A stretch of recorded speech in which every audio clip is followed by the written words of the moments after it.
히말라야의 사원에서 전해 내려오는 아주 오래된 바다의 전설이 하나 있습니다. 폭풍은 아무런 예고 없이 찾아왔습니다.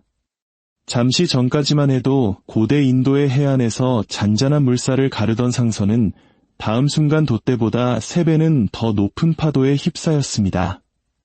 선원들은 아비규환 속에서 이리저리 뛰고 밧줄은 끊어지고 키는 부서졌습니다. 퍼내는 속도보다 더 빨리 배 안으로 바닷물이 차오르기 시작했지요. 선장은 이제 모두 죽었다고 생각했습니다. 그때 누군가 그 목소리를 들었습니다. 비바람을 뚫고 비단을 가르듯 날카롭게 파고드는 한 여성의 목소리였습니다. 움직여라. 선원들은 더 이상 질문하지 않았습니다. 그들은 남아있는 단 하나의 구명보트를 향해 몸을 던졌습니다. 마지막 한 사람이 배에 올라타는 순간 상선은 두 동강나며 바닷속으로 가라앉았습니다. 그들 위로 파도 바로 위 허공에 한 형상이 떠 있었습니다. 녹색빛에 휩싸인 채 한 발은 앞으로 내딛고 오른손은 들어 올린 모습이었습니다. 그 눈은 선원들을 똑바로 향하고 있었습니다. 그녀는 미소 짓지도 다시 말을 걸지도 않았습니다. 그저 폭풍과 심연 사이에서 그들을 붙들고 있었지요. 동이 트고 어선 한 척이 그들을 발견할 때까지 말입니다. 오늘 우리는 타라에 대한 이야기를 나누고자 합니다. 당신의 기도가 채 끝나기를 기다리지 않고 당신의 삶을 구원하는 불교의 여신입니다. 엄밀히 말해 티베트 불교에서 타라는 그리스 신화에 나오는 여신이 아닌 완전한 깨달음을 얻은 부처로 봅니다. 하지만 여신이라는 말이 우리가 그녀를 실제로 어떻게 경험하는지를 더 잘 담아낼 겁니다. 신속하고 강인하며 우리를 지켜주는 존재, 이것이 바로 그녀의 이야기입니다. 아마 여러분이 불교에 대해 생각했던 것과는 사뭇 다를 것입니다. 이야기는 태초로 거슬러 올라갑니다. 타라가 티베트 불교에서 가장 많이 불리는 존재가 되기 훨씬 이전에 스님들이 전쟁터에 그녀의 형상을 들고 나가고 어머니들이 아픈 아이의 머리맡에서 그녀의 이름을 속삭이기 훨씬 이전에 그녀는 존재하지 않았습니다. 하지만 관세음보살은 존재했습니다. 대승불교의 자비의 화신, 세상의 모든 울음소리를 듣는 분, 자신의 깨달음을 뒤로한 채 모든 중생을 고통에서 구원하겠다고 맹세한 보살. 관세음보살은 그 서원을 너무나도 진지하게 받아들였습니다. 한번 상상해 보십시오. 관세음보살은 눈을 뜨고 명상에 잠겨 세상의 모든 것을 보고 듣습니다. 모든 지옥에서 터져나오는 비명, 자식을 묻는 어머니의 흐느낌, 감옥에 갇힌 이의 말없는 기도, 그 모든 소리를 영원히 동시에 듣고 있습니다. 그리고 그분은 자신을 무너뜨리는 한 가지 진실을 깨닫습니다. 자신은 하나의 존재인데 중생의 고통은 무한하다는 것을 말입니다. 아무리 애를 써도 수많은 생을 바친다 해도 세상에는 언제나 더 많은 고통과 두려움, 죽음이 있을 것입니다. 윤회라는 고해에 빠져 허우적거리는 중생들. 관세음보살은 그저 작은 잔 하나로 필사적으로 바닷물을 퍼내고 있을 뿐이었습니다. 훗날 밀교 경전에서는 그가 강물 같은 눈물을 흘렸다고 전합니다. 세상을 너무나 사랑한 나머지 그 사랑에 무너져 내린 한 존재의 눈에서 바다와 같은 슬픔이 흘러나왔습니다. 그리고 바로 그 눈물 한 방울에서 타라가 태어났습니다. 그녀는 이미 완전한 모습으로 한 발을 앞으로 내딛고 선체로 나타났습니다. 그녀는 관세음보살과 그가 목격하고 있는 고통을 보고 무엇이 필요한지를 즉시 이해했습니다. 그녀의 눈에는 남자와 여자가 보이지 않았습니다. 그저 물에 빠진 중생들만 보였을 뿐입니다. 만약 여러분이 남자 대 여자, 좌파 대 우파, 우리 대 그들이라는 분별심을 멈추고 오직 고통 그 자체만을 본 적이 있다면 그녀가 가리키는 바를 이미 이해한 것입니다. 그러나 스님들은 그녀를 보았습니다. 여성의 몸, 아름답고 강력한 존재, 그리고 그들은 자신들이 생각하는 최고의 찬사를 건넸습니다. 남자의 몸으로 다시 태어나기를 기원하십시오. 그래야 부처가 될 수 있습니다. 한 유명한 경전에서 타라는 이렇게 답했다고 전해집니다. 여기에는 남자도 없고 여자도 없으며 나라는 것도 없고 개체라는 것도 없으며 의식 또한 없다. 이 세상을 남성 혹은 여성이라 부르는 것은 궁극적인 의미가 없거늘 어리석은 자들은 이 헛된 이름에 미혹되어 있구나. 다시 한번 새겨보십시오. 성별이란 공 한 것입니다. 깨달음에는 성이 없습니다. 그녀는 애초에 공성을 이해하지 못한 이들이 만든 규칙에 따르기를 거부한 것입니다. 그리고 그녀는 서원을 세웁니다.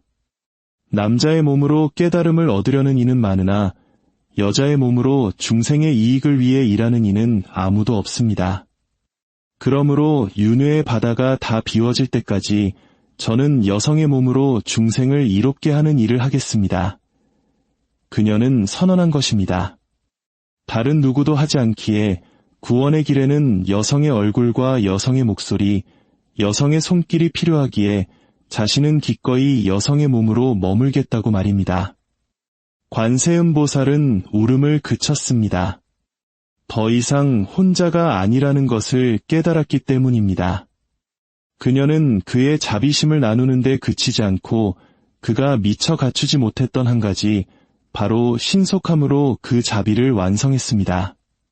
타라는 당신이 업장을 소멸하기를, 혹은 진언을 다 외우기를, 혹은 당신이 구원받을 자격이 있음을 증명하기를 기다리지 않습니다. 그녀는 즉시 행동합니다.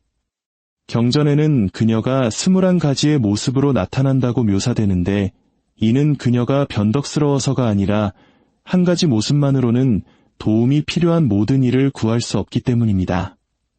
녹색 타라, 백색 타라, 적색 타라, 황색, 청색, 흑색 타라, 각각은 서로 다른 모습의 보호이며 각기 다른 위험에 대한 해답입니다. 삶이 우리를 힘들게 할 때 기억해야 할 이름들이 있습니다. 이야기를 들어보십시오. 훗날의 한 전설에 따르면 어떤 상단이 타클라막한 사막을 건너고 있었습니다.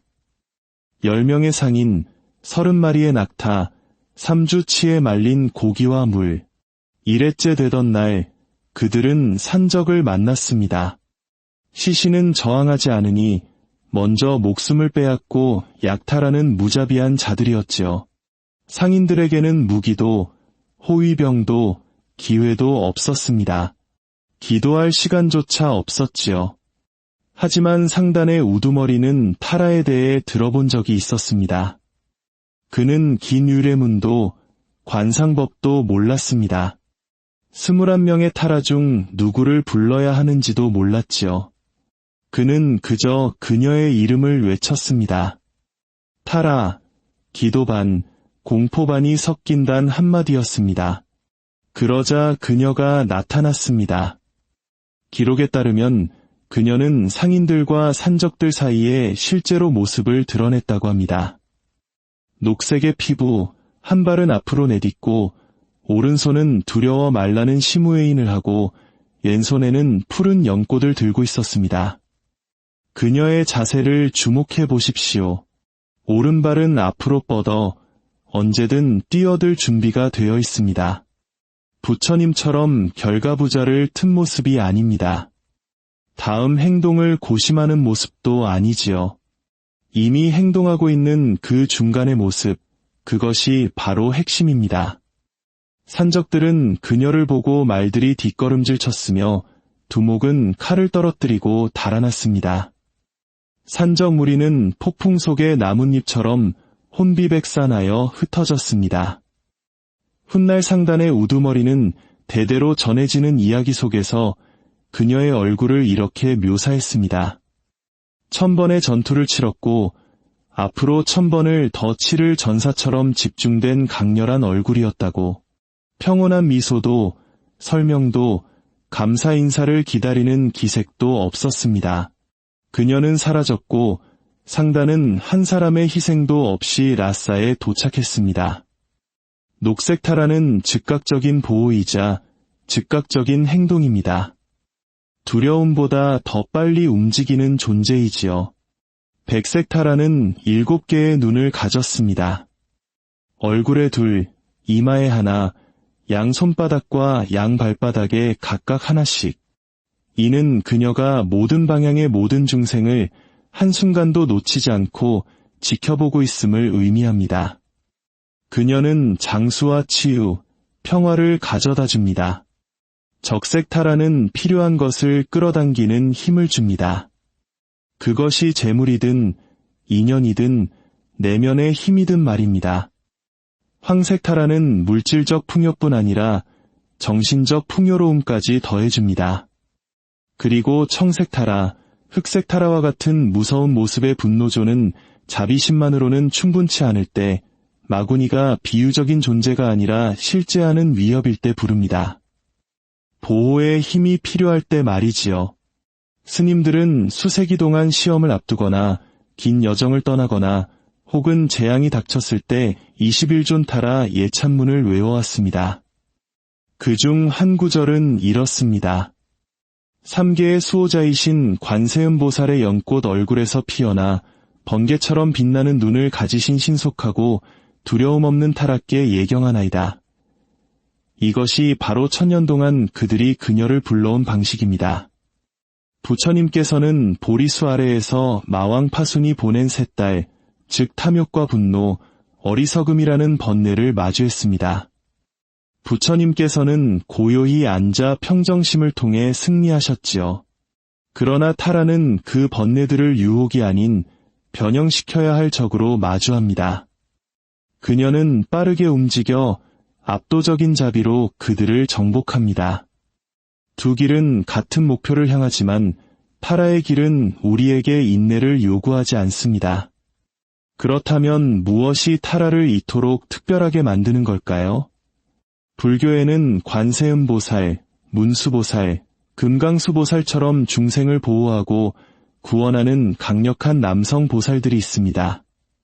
그런데 왜 타라가 중요한 것일까요? 첫째, 그녀는 영원히 그리고 저항적으로 여성의 몸으로 머물기를 선택했습니다. 중국 불교에서 종종 여성으로 묘사되지만 초기 인도에서는 남성이었던 관음보살과 비교해 보십시오.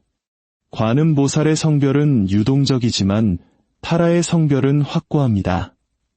이는 티베트와 네팔, 몽골의 어린 소녀들이 깨달음의 여성적인 얼굴을 보며 자란다는 것을 의미합니다. 단순한 조력자가 아니라 부처님 자신을 능가하는 속도를 지닌 여신을 말입니다. 둘째, 그녀는 모든 부처의 어머니, 즉 불모라 불립니다. 문자 그대로 부처를 낳았다는 뜻이 아니라 부처를 탄생시키는 지혜를 낳는다는 의미입니다. 그녀의 능동적인 자비가 깨달음을 생성하는 것이지요.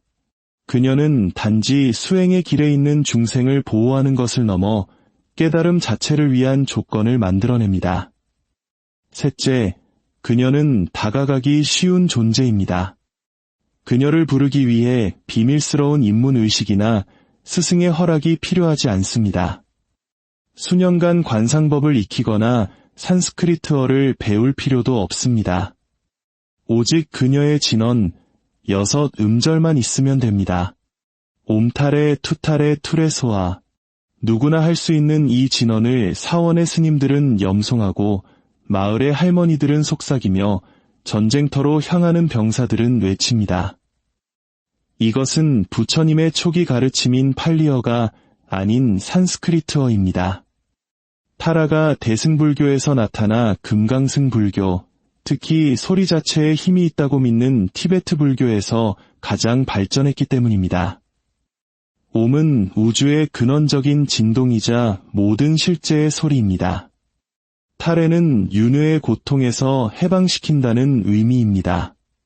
투탈에는 8가지 두려움에서 보호한다는 뜻입니다. 투레는 건강, 지혜, 자비, 힘과 같은 모든 긍정적인 자질을 부여합니다. 소아는 이 모든 것이 내 안에 뿌리내리게 하소서 라는 뜻입니다. 지금 이 자리에서 저와 함께 6번만이라도 속으로 읊어보시겠습니까? 버스 아니라면 조용히 속삭여보시고 집에 계시다면 온 마음을 다해 느껴보십시오. 이 리듬은 우리의 생각하는 마음을 우회하여 고통의 바다에 빠져 허우적거리는 우리 존재의 가장 깊은 곳에 곧바로 닿을 것입니다. 넷째, 그리고 이것이 가장 중요합니다. 훗날의 경전들은 그녀를 기도가 채 끝나기도 전에 당도하는 분이라고 찬탄합니다. 부처님께서는 우리 스스로의 노력을 통해 자신을 구원하라고 가르치십니다. 하지만 타라는 우리가 무엇을 구해야 할지 미처 깨닫기도 전에 우리를 구원합니다. 그녀는 불교 신자이든 아니든 부르는 모든 이에게 응답합니다. 티베트 스님들이 전쟁터에 들고 가는 것은 부처님의 형상도 관세음 보살의 형상도 아닙니다. 바로 그녀, 타라의 형상입니다. 화살이 빗발치고 칼날이 춤추는 순간에는 공에 대해 명상할 시간이 없기 때문입니다. 죽음보다 더 빨리 움직이는 존재가 필요하고 타라가 바로 그런 존재입니다. 11세기 티베트 불교는 죽어가고 있었습니다. 정치적 혼란과 종교 박해로 사찰은 불타고 법맥은 끊겼습니다. 200년간 번성했던 가르침이 사라지고 있었습니다. 티베트의 왕들은 인도에 간절한 요청을 보냅니다. 아티샤를 보내주십시오. 당시 살아있는 가장 위대한 불교대가 중 한 명이었던 아티샤 디팡카라. 학자이자 명상가였던 그는 티베트 불교를 재건할 수 있는 유일한 인물이었습니다. 하지만 아티샤는 가고 싶지 않았습니다. 산적들이 들끓는 험준한 산을 넘어 3,000마일을 가야 하는 여정이었고 정치적 상황은 죽음의 덕과도 같았습니다. 이미 60대에 접어든 그에게는 너무나 위험한 길이었습니다. 그는 거절했습니다.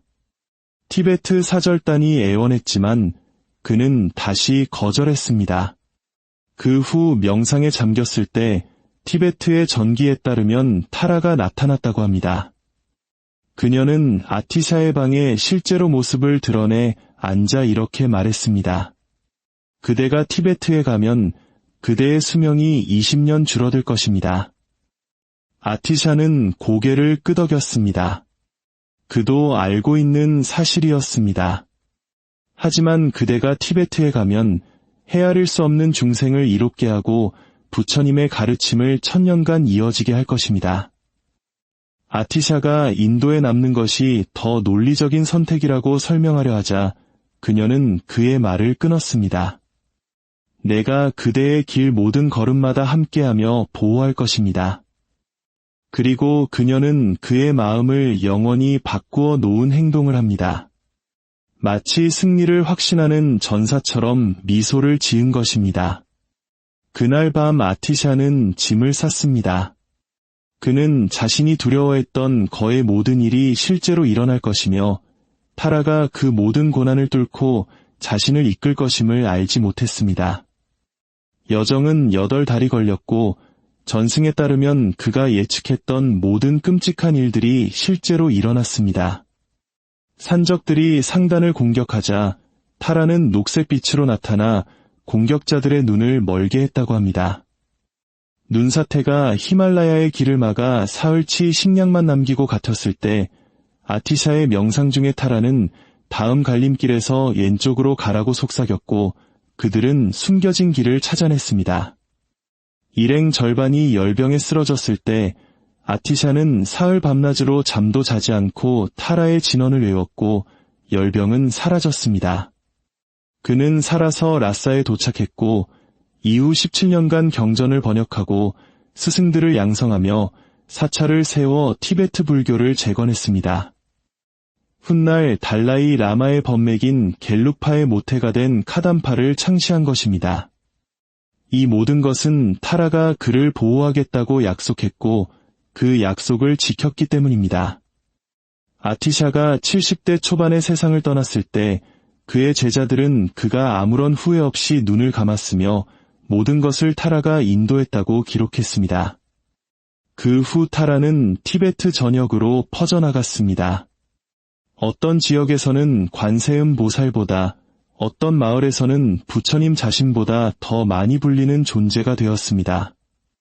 모든 사찰에 그녀의 불상이, 모든 가정에 그녀의 탱화가 걸렸습니다. 그리고 그녀는 티베트 국경에 머물지 않았습니다. 몽골에서는 그녀를 어머니 타라로, 네팔에서는 국가의 수호신으로, 부탄에서는 그녀를 기리는 고대 사원을 지었습니다. 사람들이 불렀을 때 그녀가 반드시 나타난다는 것을 알았기 때문입니다. 자, 이제 좀 더 현실적인 이야기를 해보겠습니다. 타라는 고대의 신화 속에만 존재하는 것이 아닙니다. 지금 이 순간에도 수백만 명의 사람들이 실제하는 위험 속에서 그녀를 부르고 있습니다. 경전은 그녀가 보호해주는 8가지 구체적인 두려움, 즉 판란에 대해 설명합니다. 사자, 코끼리, 불, 뱀, 도둑, 감옥, 홍수, 악마, 마치 중세시대의 이야기처럼 들릴지 모릅니다. 하지만 이것들은 심리적인 원형이며 오늘날 우리에게 더욱 깊은 의미를 가집니다. 사자는 자만을 상징합니다. 주변의 모든 사람에게 포효하는 아상이지요. 모든 대화를 지배하고 모든 논쟁에서 이기며 자신의 우월함을 증명해야만 직성이 풀리는 우리 안의 모습입니다. 직장에서 누군가 나를 비판할 때 온 신경계가 공격태세에 돌입하는 느낌, 내가 옳다는 것을 절대 놓지 못하는 마음, 체면을 잃는 것이 죽음처럼 느껴지는 바로 그 마음입니다. 사자는 우리를 단숨에 죽이지 않습니다. 논쟁 하나하나를 통해 우리의 관계를 서서히 망가뜨릴 뿐입니다. 코끼리는 무지, 즉 무명을 상징합니다. 특히 잘못된 패턴을 보려 하지 않기 때문에 같은 실수를 반복하는 완고한 어리석음입니다. 독이 되는 관계임을 인정하면 지난 5년을 낭비했다는 것을 인정해야 하기에 그 관계에 머무는 것, 금주가 힘들어 보이기에 자신의 음주 문제를 외면하는 것. 코끼리는 우리를 천천히 짓밟지만 우리는 그 파괴를 마주하는 것이 곧 자신을 마주하는 것임을 알기에 그것을 내버려 둡니다. 불은 분노입니다. 특히 자기 자신까지 모두 태워버리는 맹렬한 분노입니다.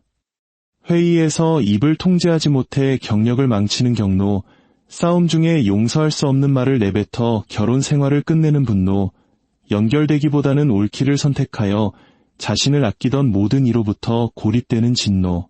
불꽃이 당신의 삶을 삼키는 동안 당신은 자신이 정당하다고 느낄 뿐입니다. 도둑은 잘못된 견해, 즉 사견입니다. 나는 부족해, 내게는 좋은 일이 절대 일어나지 않아, 사람은 믿을 수 없어와 같이 우리의 주체성을 훔쳐가는 믿음들입니다. 이런 생각들은 거짓말로 다가오지 않습니다. 바로 당신 자신의 목소리로 속삭이며 당신의 희망과 명료함, 행동할 수 있는 능력을 훔쳐갑니다. 악마는 의심입니다. 우리를 마비시키는 불확실성입니다. 너는 사기꾼이야라고 말하는 목소리, 언젠가 정체가 탈로 날 것이라는 두려움, 재앙은 피할 수 없으며 당신의 노력은 헛되다는 확신. 해봐야 뭐해? 라고 속삭이며 결국 당신이 시도조차 멈추게 만드는 마구니입니다. 이들 중 하나 이상에서 자신의 모습을 발견했다면 인간의 세상에 오신 것을 환영합니다. 저는 뉴욕의 한 법회에서 이야기를 들었습니다. 응급실에서 일하는 티베트 출신의 한 간호사가 일어나 자신의 경험을 나누었습니다. 어느 날 밤 그녀는 심정지 상태의 아이와 함께 구급차에 타고 있었습니다. 7살, 차에 치여 숨이 희미해져가는 아이였습니다. 구급대원들은 최선을 다하고 있었지만 그녀는 그들의 눈에서 아이를 잃어가고 있음을 볼 수 있었습니다. 그녀는 자신이 또다시 아이의 죽음을 목격하게 되리라는 것을 깨달았습니다. 그때 의심이라는 마구니가 속삭이기 시작했습니다. 넌 직업을 잘못 골랐어. 넌 이 일을 감당할 만큼 강하지 않아. 넌 무너지고 말 거야. 명상할 시간도, 마음을 추스를 공간도 없었습니다. 무너질 수도 없었지요.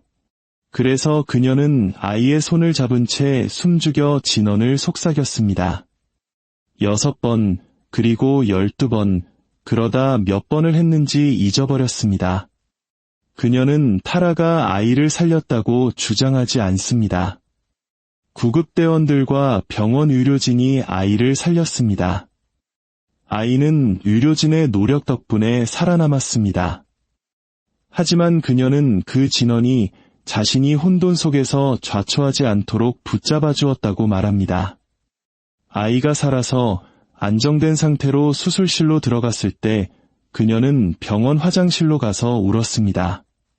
그녀가 운 것은 약해서가 아닙니다. 사람이기에 그만큼 마음을 썼기에 그런 것입니다. 녹색빛, 앞으로 내디딘 한 발, 들어올린 오른손.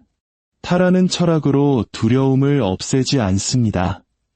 그녀는 충동과 행동 사이의 그 작은 틈에 개입하여 그릇된 습관의 고리가 우리를 완전히 잠식하기 전에 그것을 끊어냅니다. 당신이 그녀의 이름을 부르면 무언가 바뀝니다. 분노가 식어 싸움을 피할 수 있게 되고 의심이 잦아들어 한 걸음 내디딜 수 있게 되며 두려움이 느슨해져 계속 숨 쉴 수 있게 됩니다. 그녀는 깨달음을 약속하지 않습니다. 다만 당신이 계속 노력할 수 있을 만큼 살아남게 해주겠다고 약속합니다. 때로는 그것이 우리에게 필요한 전부입니다. 부처님의 아내였던 야소다라는 제도권 안에서 여성도 깨달을 수 있음을 증명하며 불교의 관념에 도전했습니다. 타라는 제도권 밖에서 도전했습니다. 허락을 구하지도 승인을 기다리지도 남자로 다시 태어나라고 말하는 스님들과 타협하지도 않았습니다. 그녀는 그저 행동했고 그럼으로써 불교가 절실히 필요로 했던 자비의 새로운 전형을 만들어냈습니다. 우리가 늘 인정하지는 않지만 부처님의 길은 더디고 깊이 사유하며 관조하는 길입니다. 앉아서 관찰하고 집착을 내려놓습니다. 수많은 생을 거듭하는 수행 끝에 윤회를 속박하는 족쇄를 점차 끊어내고 마침내 자유로워집니다. 아름다운 길이지요. 하지만 지금 당장 배가 가라앉고 있다면 어떻게 해야 할까요? 산적들이 들이닥치는데 평정심을 얻기까지 8겁의 생을 기다릴 수 없다면요? 아이가 아프고 마음이 무너지고 세상이 불타오르는데 명상이란 거대한 산불에 촛불 하나 들고 가는 것처럼 느껴진다면 어떻게 해야 할까요? 그때 우리는 타라를 부릅니다. 그녀는 당신이 아직 깨닫지 못했다고 나무라지 않습니다. 과거 생의 업보로 고통을 받아들이라고 설교하지도 않습니다. 집착이 고통의 근원임을 상기시키지도 않습니다. 그녀는 그저 나타납니다. 파도 위의 녹색빛, 앞으로 내디딘 한 발, 들어올린 오른손으로 외칩니다. 움직여라. 저는 타라의 길이 부처님의 길을 대체한다고 말하는 것이 아닙니다.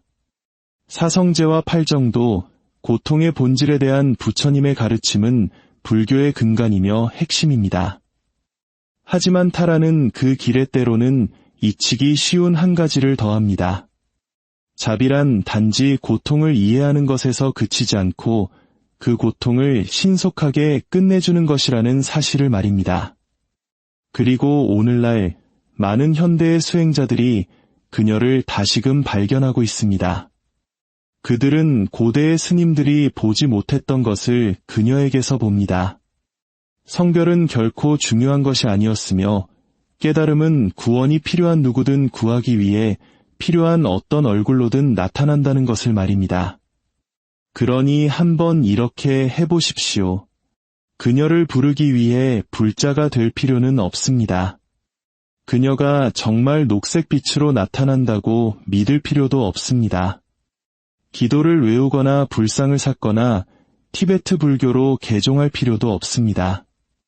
그저 고통의 바다에 빠져 허우적거리고 있다는 사실만으로 충분합니다. 8가지 두려움이 당신을 에워싸고 해안이 보이지 않을 때 이렇게 해보십시오. 눈을 감고 녹색빛을 떠올리며 그녀의 이름을, 그 진언을 읊어보십시오. 옴타레 투타레 투레소아. 아무 일도 일어나지 않을 수도 있습니다. 어쩌면 그저 당신의 뇌가 심리적 닻을 만들어내는 것일지도 모릅니다. 아니면 어쩌면 말입니다. 당신이 기도를 채 마치기도 전에 그녀는 이미 당신을 향해 움직이고 있을지도 모릅니다. 우리가 이야기 처음에 만났던 그 상선, 폭풍 속의 그 배 말입니다. 선원들은 살아남았습니다. 그들은 해안에 닿았고 전설에 따르면 그들 모두가 집에 타라의 제단을 만들었다고 합니다. 불교 철학으로 개종해서가 아니었습니다. 죽음이 확실하고 희망이 사라졌을 때 누군가 응답했다는 것을 알았기 때문입니다.